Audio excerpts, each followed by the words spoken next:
बात जब बच्चों की होती है, उनकी दिनचर्या की होती है, उनकी आदतों की होती है, तो हर माँ बाप की शिकायत यही होती है कि आजकल बच्चे डिस्ट्रैक्ट बहुत ज्यादा हो रहे हैं। पढ़ाई और किताबों पर कंसंट्रेट न कर कर गैजेट्स और सोशल मीडिया पर ज्यादा वक्त बिता रहे हैं। जाहिर तौर पर इसका असर बच्चों की स्टडी, उनकी आदतों पर भी पड़ रहा है। बच्चों से जुड़े इस पहलू को कैसे सुलझाएं, आपको बताएंगे हमारी एक्सपर्ट। नमस्कार, मेरा नाम डॉक्टर प्रेरणा कोहली है और मैं क्लिनिकल साइकोलॉजिस्ट हूँ। आज मैं बात करना चाहती हूँ नॉन फोकस और डिस्ट्रैक्शन की, जो बहुत बड़ी समस्या आ रही है बच्चों के अंदर। मेरे पास बहुत सारे माँ बाप आते हैं जो कहते हैं कि बच्चे फोकस नहीं कर रहे, कंसंट्रेट नहीं कर रहे, सारा टाइम डिस्ट्रैक्टेड रहते हैं। देखिए, उसकी विभिन्न वजह हो सकती हैं। कई बच्चे तो सचमुच इतना इंटेलिजेंट होते हैं कि वो फोकस क्या करें, वो पहले ही उनको सब चीज़ें समझ में आ जाती हैं, फिर भी उनको वो क्लास में वो चीज़ें रिपीट करनी पड़ती हैं। तो कभी कभार आपको उनका बच्चों का आईक्यू टेस्ट भी करवाना पड़ेगा। हो सकता है कि वो उनको बातें समझ में आ चुकी हैं और अब उनसे उस क्लास के लिए बैठा ही नहीं जा रहा।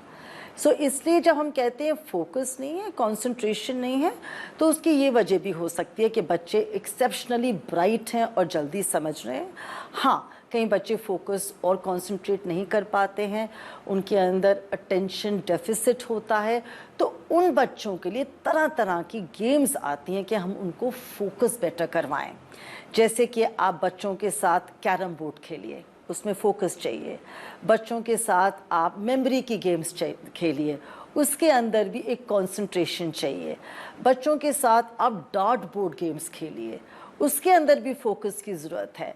आप ऐसे विभिन्न विभिन्न अगर गेम्स खेलेंगे, एक तो आप फैमिली के अंदर बॉन्डिंग भी करेंगे और ये बच्चों के अंदर फोकस और कंसंट्रेशन भी आएगा।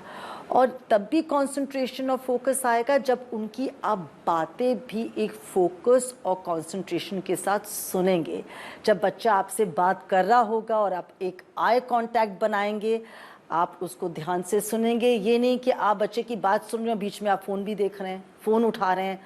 तो बच्चे को ये फोकस कंसंट्रेशन का मतलब ही समझ में नहीं आएगा।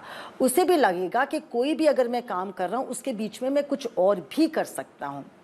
ये भी एक चीज़ है। कई कई बच्चे मल्टी डायमेंशनल चीज़ें भी कर सकते हैं कि कई बच्चे अपना मैथमेटिक्स कर सकते हैं, म्यूज़िक चल रहा होता है पीछे बैकग्राउंड में, तो उनको फ़र्क नहीं पड़ता। तो इसका ये मतलब नहीं है कि अगर म्यूज़िक चल रहा है तो उनका फोकस ख़राब हो गया या कंसंट्रेशन ख़राब हो गई है। मगर फोकस और कंसंट्रेशन के लिए ज़रूरी है कि हम उनके साथ खुद भी फोकस्ड और कंसंट्रेटेड रहें, क्योंकि अगर बच्चे के अंदर फोकस रहेगा तो बेटर मेमोरी होगी, बेटर लर्निंग होगी और इतना टाइम भी नहीं उसे वेस्ट करना पड़ेगा बार बार चीज़ें सीखने में। वो एक बार ही सीख जाएगा जब उसकी क्लासेस चल रही होंगी, बजाय कि उसे ट्यूशन लेनी पड़े। तो फोकस कंसंट्रेशन के लिए नींद भी बहुत अनिवार्य है कि बच्चा रात को अच्छी तरह से सोए। जो बच्चे रात को नहीं सोते, डिस्ट्रैक्टेड सोते हैं या बार बार रात को उठते हैं, उनके फोकस और कंसंट्रेशन में भी दिक्कत आती है। और फोकस और कंसंट्रेशन एक बहुत ही अहम चीज़ है हमारी सक्सेस को लेके, बचपन से लेके बड़े तक। आप अपना और अपने परिवार का ख्याल रखिए। नमस्कार।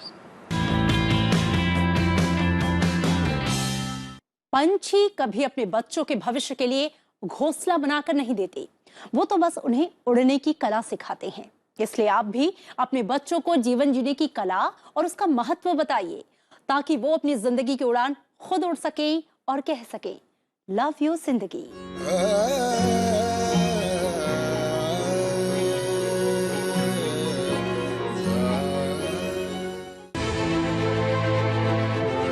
एक जानदार